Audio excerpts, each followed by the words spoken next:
नमस्कार दोस्तों, मैं जितेंद्र गुप्ता। आप देख रहे हैं स्टार सिटी न्यूज़। मैं इस वक्त मौजूद हूँ तिमारपुर विधानसभा में। हमारे साथ तिमारपुर विधानसभा के उपाध्यक्ष हैं विशाल चोपड़ा जी, इस वक्त हमारे साथ मौजूद हैं। विशाल जी, आपका स्वागत है। आपका जो राजनीतिक जर्नी है आम आदमी पार्टी में, कैसा आपका जुड़ाव हुआ सर? मैं 2017 के जो चुनाव थे उसमें हमारी मेरी निगम पार्षद की टिकट हुई थी। कुछ नॉमिनेशन में समस्या आने की वजह से वो टिकट पार्टी की उसमें कैंसिल हो गई। इससे पहले मैं बीजेपी में था, भारतीय जनता पार्टी में मैंने सेवा की। और मैं वार्ड में अपना उपाध्यक्ष था पार्टी के अंदर, और युवा मोर्चा अध्यक्ष भी रहा हूँ। फिर पार्टी में मैं रहा, स्थिरता बनाई रखी। और पार्टी मेन चीज़ ये थी, अरविंद जी के जो पॉलिसीज़ हैं, मेरा उससे बहुत ज़्यादा प्रभाव रहा। मुझे भारतीय जनता पार्टी में मैं हमारा एक राजसी पार्टी होगी वो, ठीक है, उसमें कोई काम तो था नहीं, लेकिन ये था भी आ गए टी पार्टी में मिल लिए 4-5 बंदे, तो कोई काम नहीं था करने के लिए। लेकिन जब से मुझे यहाँ पे हमारे माननीय विधायक दिलीप पांडे जी ने मेरे को जिम्मेदारी दिया, मुझे प्रोजेक्ट हेड बनाया लाइटों का पूरी विधानसभा का, वाईफाई का प्रोजेक्ट हेड बनाया, मुझे जल बोर्ड का प्रभारी बनाया अपने वार्ड 14 का, ऑब्जर्वर भी हूँ मैं यहाँ का। तो मुझे इतना काम मिला यहाँ करने को, इतनी मतलब कि मुझे चीज़ें दिखी कि काम है, लोगों से संपर्क बढ़ा, जनसंपर्क बढ़ा।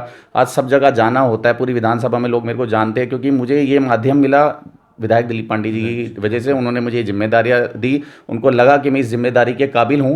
और दोनों बड़े प्रोजेक्ट, जो लाइट का इस समय मुख्यमंत्री जी का जो सबसे बड़ा प्रोजेक्ट है लाइटों का, वाईफाई का, ये हमारे चुनावी मुद्दे भी रहे हैं। तो इसकी जिम्मेदारी मेरे विधायक जी ने मेरे ऊपर भरोसा करके मेरे को दी, पूरी विधानसभा की।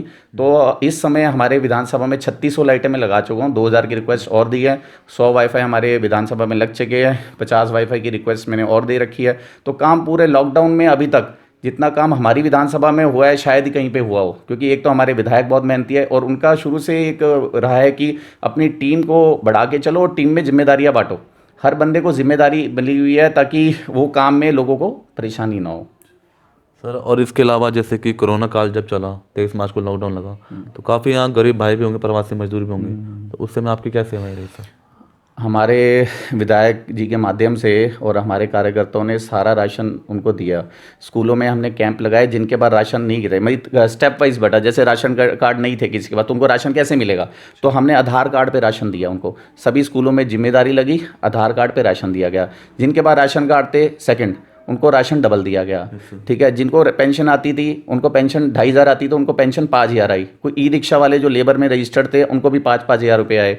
और हाँ, सबसे बड़ी चीज़ क्या रही, हमारे भाइयों ने खुद भी राशन अपने घर से दिया। हमने स्वयं, मैंने भी अपनी तरफ से निस्वार्थ मतलब सेवा की है। राशन कहीं जहाँ पहुँचाया जा सके, दिन में 200-200 बंदों को मैंने अपनी तरफ से खाना भी दिया है। और विधायक जी के माध्यम से वहाँ पे राशन आया, और वो भी हमारे पास जैसे फ़ोन कॉल आता था, ट्विटर पे आता था, कुछ भी सोशल मीडिया के माध्यम से आता कि हम फंसे हुए हैं। जैसे मेरे को थाने से फ़ोन आया, विधायक जी ने कहा विशाल उसको देखना है, तो मैं वहाँ गया। वहाँ पे पीजी में स्टूडेंट फंसे हुए थे, मैंने वहाँ पे राशन पहुँचाया। तो हमारे माध्यम से हमने मतलब कि कई हज़ारों लोगों को मतलब कि विधायक जी के माध्यम से कई हज़ारों लोगों को राशन पहुँचाया। इस लॉकडाउन में जितनी मेहनत आम पार्टी के माध्यम से, हमारे विधायक जी के माध्यम से हुई है, शायद ही कोई पार्टी कभी करे। मेरे ख्याल से तो अब आने वाले टाइम में तो कभी कोई कर नहीं पाएगा, भगवान ना करे ऐसी प्रॉब्लम कभी हो। लेकिन अगर ऐसी समस्या कभी उभरेगी तो आम पार्टी एक ऐसी पार्टी है, लोग याद करेंगे और हमेशा याद रहेगा कि इतना काम और इतना राशन, इतने दिल खोल के, जिसे कहते हैं ना, दरवाजे खोल दिए है विधायक जी ने। हमारे माननीय मुख्यमंत्री जी के माध्यम से बहुत काम हुआ है हमारी विधानसभा में।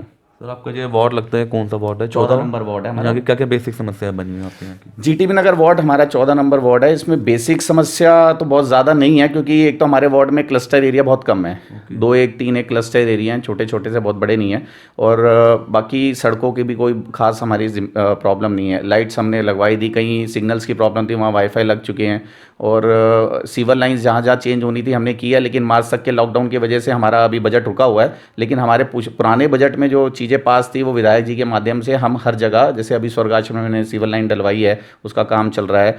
आईडी में सीवर की समस्या थी, बहुत ज़्यादा समस्या थी, तो वो हमने उसको वहाँ पे लाइन डलवा दी है। तो काम मतलब कि चल रहे हैं, हमारे काम अभी भी चल रहे हैं, लोगों के नहीं चल रहे, लेकिन हमारे विधानसभा में विधायक जी के माध्यम से काफ़ी काम जो पीछे थे वो अभी हमारे चल रहे हैं, रूटीन में चल रहे हैं। तो ऐसी कोई खास समस्या मुझे नहीं लगता। और जो समस्या कोई बोलता है तो विदिन 24 आवर्स हम उस समस्या को सॉर्ट आउट कर देते हैं। कोई समय वाला काम नहीं है कि 3 महीने लगेंगे लगेंगे, 4 महीने लगेंगे। अभी हमें अपना पटेल चर्च पे रेडिस लाइन स्टाफ क्वार्टर है, उन्होंने बोला कि जी PWD की रोड पे थोड़े स्पीड ब्रेकर्स होने चाहिए, बहुत समस्या हो रही है। मतलब कि विद इन दैट वीक मैंने कि हमने उस चीज़ को पूरा कराया। RWA ढका के पास खड़े, उनका ये चीज़ टूटी, हमने वहीं कराया। विजयनगर में RWA का अध्यक्ष स्वयं हूँ, RWA का प्रेसिडेंट हूँ मैं यहाँ विजयनगर से। मेरा 400 बंदों का ग्रुप बना हुआ है। कोई भी समस्या होती है, पेड़ छटाई प्रूनिंग से लेके सीवर ब्लॉकेज से लेके जालियाँ टूटने से लेके, हम MCD के बंदे पे वो ही नहीं करते कि हमें निगम पार्षद को फ़ोन करना है, क्योंकि हमारा निगम पार्षद तो फ़ोन उठाता ही नहीं है। मेरी तारीफ तो कर ही देता है सभी मंच पे, लेकिन तारीफ से काम नहीं होता। हमारा जो निगम पार्षद है राजा इकबाल सिंह,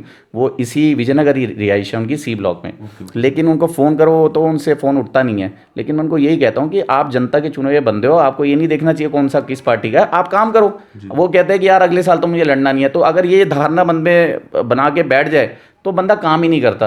और मेरा मानना ये है कि गलती नेता की नहीं है, गलती हम लोगों की है, हम उसको चुन के भेजते हैं। तो ये दंड हमें मिलना चाहिए कि 4 साल हम फ़ोन करते हैं, नहीं उठाता, लास्ट में 2 महीने में एक VIP एंट्री होती है, अमिताभ बच्चन जी आ जाते हैं और वो उनके लिए प्रचार करते हैं। तो इस तरह से मैं अमिताभ बच्चन जी का ऐसे नाम ले रहा हूँ, एग्जाम्पल है कि कोई भी एक ऐसा बंदा प्रचार कर देता है ना। जैसे हमारे सांसद महोदय है, हमने सांसद महोदय को भी यहाँ पे देखा नहीं, वार्ड 14 में कभी उनकी प्रेजेंस नहीं देखी। हमारे मनोज तिवारी जी हमारे सांसद है, मैंने आज तक उनकी प्रेजेंस नहीं देखी यहाँ पे। मुझे व्यक्तिगत तौर पे जानते, मैं पार्टी में रहा हूँ, मुझे नाम से भी जानते हैं, तो कभी नहीं रही। तो हमें इस तरह के बंदे चाहिए जो ज़मीन पे काम कर सके और जो एक आवाज़ में फ़ोन उठाए। मेरा फ़ोन उठाने का रेट 98% है, 2% ऐसे है कि अगर फ़ोन आया ही नहीं या किसी नेटवर्क में, अगर मुझे मिस कॉल भी आती है मैं कॉल बैक वापस करता हूँ। सर कई दिनों से आप देख रहे हैं पंजाब के जो किसान दिल्ली में भूख हड़ताल पे बैठे हुए हैं, और जो ये पूरे भारतवर्ष के लिए जो मोदी जी ने किया है किसानों को लेकर MSP, तो पंजाब के किसान जो दिल्ली में कर रहे हैं भूख हड़ताल, इसको लेके आप क्या कहना चाहते हैं? उनकी डिमांड बिल्कुल जायज़ है। आप ये ले लो कि आज मैं गेहूं लेके जाता हूँ,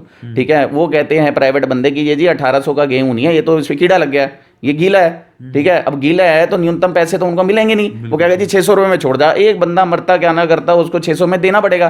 तो जो किसान पहले ही फांसी लगा रहे हैं, आत्महत्या कर रहे हैं, कब से ये चलन चलता हुआ आ रहा है, ठीक है, ये लोग चाह रहे हैं कि उस सारे घर वाले ही फांसी लगा ले, मतलब कि हमारा अन्नदाता मर जाए, फिर हमें अन्न कौन खिलाएगा।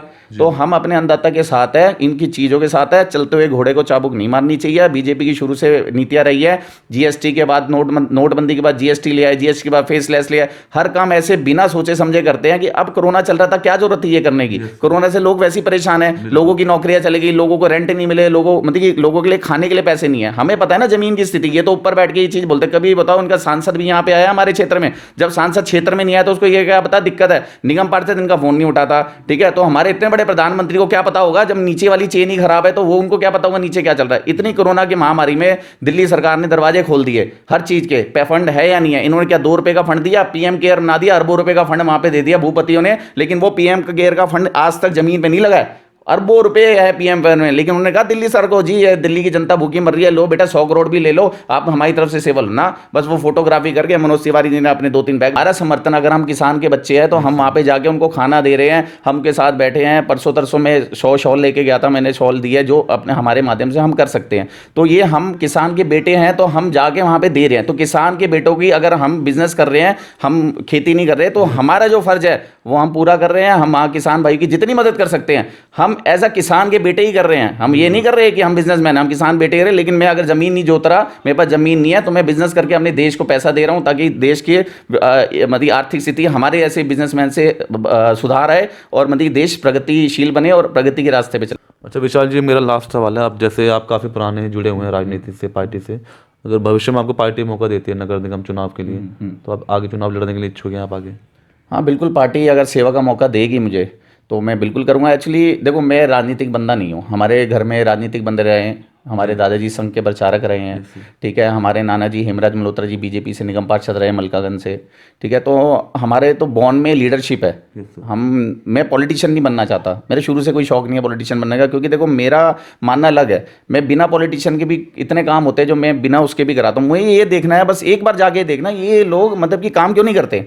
जो अपने हाथ का काम है वो भी नहीं इनसे होता, ठीक है, बड़ा काम ये करते ही नहीं है, छोटा काम इनसे होता नहीं है। तो मुझे इस परंपरा को खत्म करना है। जैसे माननीय मुख्यमंत्री का हमारा मानना था कि स्विट्जरलैंड बनाएंगे, प्रधानमंत्री ने बोला स्विट्जरलैंड बनाएंगे, है ना, सोने की चिड़िया है। तो मैं अपने वार्ड को सोने की चिड़िया बनाना चाहता हूँ। मेरे को मतलब कि मैं इतना साफ वार्ड बना दूंगा, मतलब कि मेरे को खुद कमियां दिखती है तो मैं ठीक कराऊंगा ना। मुझे लोग फोन करके क्यों बोले कि ये टूटा हुआ है, जाली टूटी है, सड़क खराब है। जब मेरी आंखें हैं, मैं वहां का निगम पार्षद हूं, मुझे दिख रहा है यहाँ पे ये दिक्कत है, तो मुझे खुद उसके ऊपर कुछ कार्रवाई करनी चाहिए। क्यों मुझे लोग फोन करके बोले, मुझे क्यों फोटो खिंचवानी है, क्यों नंबर बनवाने हैं? मेरा काम है, मुझे करना है। मैं आपके माध्यम से ये भी बता दूं, मैं अब एक नई चीज चलाना जा रहा हूं अपने वार्ड के अंदर।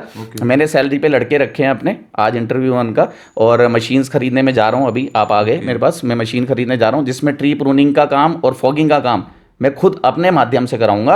मुझे इसमें निगम पार्षद की कोई आवश्यकता नहीं है, क्योंकि हम फोन कर करके थक गए हैं, वो फोन नहीं उठाते। तो जब एमसीडी काम ही नहीं करना चाहती है, तो सेवा भाव आपके मन में है, ये थोड़ी है मैं जीतूंगा तभी करूंगा, मेरा लालच है, मुझे पैसे चाहिए, ऐसा कुछ नहीं है। मेरा मानना यह है कि मेरे वार्ड में किसी भी बंदे को किसी तरह की कोई समस्या ना हो। तो ये दो काम मेरे रह गए थे। ट्री प्रूनिंग की बहुत समस्या, की सर्दियां आ गई हैं, पेड़ बहुत बढ़ गया, आज तक छटाई नहीं हुई है। मैं करा रहा हूँ काफी, लेकिन एमसीडी के लोग एक पेड़ हल्का सा प्रूनिंग करके बाद उसको काटते नहीं है। तो मैं ये चाहता हूँ कि मैं अपने जो सेवा अपने वार्ड में अपने माध्यम से कर सकता हूं, उसमें ट्री प्रूनिंग और ये जो काम है सैनिटाइजेशन वगैरह का, ये मैं अपने माध्यम से जल्द शुरू करने जा रहा हूं अपने वार्ड के अंदर। धन्यवाद आपका सर। तो ये हमारी सीधी बात विशाल चोपड़ा जी से, स्टार सिटी के साथ मैं जितेंद्र गुप्ता।